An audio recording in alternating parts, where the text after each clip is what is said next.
Viewers, মা বাবা, ভাই বোনেরা, আসসালামু আলাইকুম ও রহমতুল্লাহি ওয়া বারাকাতুহু। ভ্রমণ কাহিনী। খুলনা ভ্রমণ। খুলনা এরশাদ শিকদার আমলে দুর্দান্ত দুর্দর্শ সন্ত্রাসী বিভিন্ন কিছু আপনারা জানেন। মনে জাগলো এরশাদ শিকদারের এলাকার দেখার জন্য। খুলনা ভৈরব নদী, যে সমস্ত কাহিনীগুলো শুনেছি, মানুষকে মেরে পাথর বেঁধে নদীতে ছেড়ে দিত। তো এই সুবাদে এরশাদ শিকদার অ্যারেস্ট হয়েছে। সুযোগ হলো খুলনা ভ্রমণ করার। গেলাম সোনাডাঙ্গাতে, এরশাদ শিকদারের বাড়ি দেখলাম। তার রাজমহল এখনও সে বিদ্যমান আছে। খুলনা নিউ মার্কেট, সোনাডাঙ্গা রাস্তাঘাটগুলো দেখলাম, গুলোগুলো দেখলাম। খুলনা শহর, ওখান থেকে ছোট্ট একটা ফেরি ছিল। ফেরি পার হইয়া বাগেরহাটের উদ্দেশ্যে রওনা দিলাম। হযরত খানজাহান আলী রহমতুল্লাহ আলাইহির মাজার শরীফ জিয়ারতের উদ্দেশ্যে। তৎকালীন সময় 80 দশকের শেষের দিকে বা 90 দশকে, সনটা ভুলে গেলাম। খানজাহান আলীর দরবারে যাওয়ার আগে 60 গম্বুজ মসজিদে ঢুকলাম। অলৌকিক মসজিদ, কথাই ছিল 60টা গম্বুজ। এরশাদ সরকার তখন অনেক পরীক্ষিত। সেনাবাহিনী উঠে দিয়ে 60টা গম্বুজের সামনে উপরে একজন একজন করে 60 জন সেনাবাহিনী উঠে দিল, হয়ে গেলে 61টা। এটাকে সঠিকভাবে গোনা হয়তো 59 হবে, না 60 হবে বা 61 হবে। 60 কখনো মিলিতে পারে নাই কেউ। এটা এখন প্রত্নতাত্ত্বিক নিদর্শন হিসাবে অনেক সুন্দর করছে। তখনকার আমলে শেওলা পড়েছিল।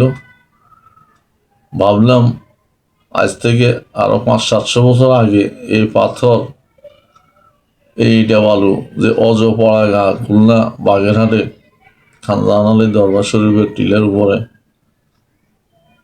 বড়ই আশ্চর্য লাগলো। এই পাথর, এই ইটা বালু এগুলো কিভাবে নিয়ে আসলো তৎকালীন সময় 500-700 বছর। এখনই এই অবস্থা 40 বছর আগের ঘটনা, 35 বছর আগের ঘটনা। অন্ধকার এলাকা, অজপাড়াগা।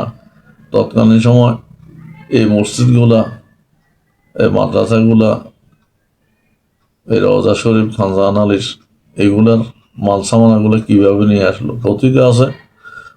খানজাহান আলীর মাজারে কালো পাহাড়, সাদা পাহাড়, দুটা কুমির আছে, এখনো বিদ্যমান। কুমিরের আছে, দেখতে পাওয়া যায়। এই কালো পাহাড় সাদা পাহাড় পিঠে করে নাকি এই পাথরগুলো নিয়ে আসতো সাগর পাড়ি দিয়ে। আনার পরে খানজাহান আলী সাহেব মসজিদ তৈরি করেছেন। এর ইতিহাস ঘাটলে অনেক কিছু পাওয়া যায়। খানজাহান আলী দরবার শরীফ জিয়ারত করলাম, ঘুরে আসলাম, দেখলাম। এখন আর যাওয়া হয়নি, একবারই গেছিলাম জীবনের প্রথম, সেই 35-40 বছর আগে। আপনারা যাই দেখবেন। আমার স্মৃতিতে সেই যে অজপাড়া গাঁয়ের এলাকা, তখনকার এই উন্নয়ন, এই মসজিদ, এই মাজার, ওনারা কেন আসলেন ওই এলাকায়, ইতিহাস ঘাটলে সব পাওয়া যায়। আমি মন চাইলো খুলনা ভ্রমণ করলাম সেই অল্প বয়সে। আপনারাও ঘুরে ফিরে দেখবেন, ভ্রমণ করবেন। ভ্রমণ করে নিজের ব্রেনে ঢুকাবেন এবং ভবিষ্যৎ প্রজন্মের জন্য ইতিহাস হিসাবে কিছু রেখে যাবেন। বর্তমানে খুলনা বাগেরহাট কি উন্নয়ন হয়েছে। যে ফেরিতে আমরা পার হইতাম, সে ফেরিটার এখন ব্রিজ হয়ে গেছে, আরো অনেক উন্নয়ন হয়েছে। এগুলো জানাবেন, আমরাও জানতে পারবো। যদি নতুন কেউ এই জাতীয় ভিডিওতে ছাড়েন, ভিডিওতে দেন।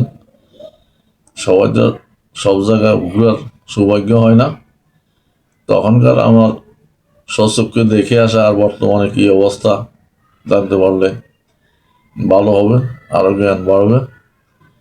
আশা করি খুলনা এলাকাগুলা, খানজাহান দরবার শরীফ এগুলা ঘুরে ফিরে দেখে নতুনভাবে কেউ ভিডিও করবেন, আমরাও দেখবো, শিখবো, নতুন করে কিছু শুনবো। যদি আমার ভিডিওগুলো ভালো লাগে, লাইক কমেন্ট শেয়ার করবেন। কেউ আগ্রহী হলে সাবস্ক্রাইব করবেন। আপনার সাথে আমার ভিডিওর মাধ্যমে দেখা সাক্ষাৎ যোগাযোগ হবে। সবাই ভালো থাকেন, সবাইকে ধন্যবাদ।